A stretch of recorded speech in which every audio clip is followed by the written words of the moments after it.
Chismosas, I'm about to talk about Agatha All Along because ever since episode 7 dropped, I could not get it out of my head. I cried, I weeped, and spoiler alert for anybody who hasn't already seen the episode, I'm gonna get into a lot of spoilers, so if you haven't already watched it, go ahead and save the video and come back later because I got a lot to say. Now guys, Lilia, what the fuck, what the hell? I could not believe that this happened, right? I was shooketh to the core. But you know what? The entire time while I was like weeping and sobbing, I was like, man, I feel like I saw this coming. Like there was something going on here. And I thought back to episode 3 and I was like, I've seen this girl before. I've seen young Lilia. So obviously I had to go back to episode 3 to verify, and guess what? I was right. When she's having her hallucination and she's going down the hallway, she sees herself. She sees herself. So I'm like, was she actually having a hallucination, or was she just like in a different timeline again and she just like couldn't spatially tell the difference?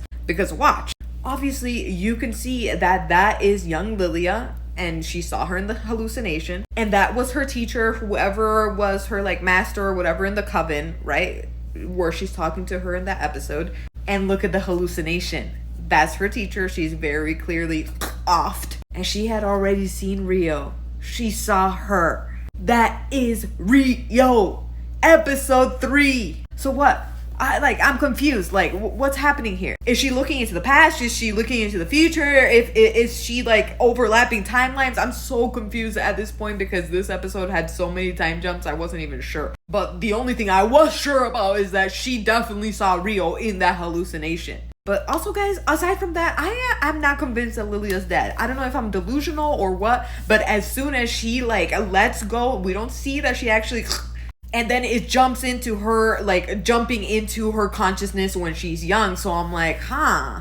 And also I have this other whole ass theory now that you guys are following my ADHD train of thought, that when she is jumping into that other consciousness, I guess into her other timeline, whenever she's doing that gap thing, what happens? Like she can't remember because maybe like part of her soul is leaving, like her consciousness is a part of her soul and is going into that different timeline. That's why she can't remember anything. So if she was falling, and as she was falling, her consciousness went into her young her, does that even mean she's dead? Did she die to begin? I don't know, guys. I need help because I was crying, sobbing. I was like, this can't be the end for Lilia. We need a spin-off for her. She was so good. She needs to win an Emmy for this. But anyways, guys, thank you for jumping on my ADHD train of thought. I need everybody's thoughts and theories on this because I am kind of confused and jumping all over the place. I tried to see things in order. I tried to jump through the episode and still I have more questions than I have answers. But let me know what you think down below in the comments, and don't forget to like and follow for more gossip, chisme, and all things tea.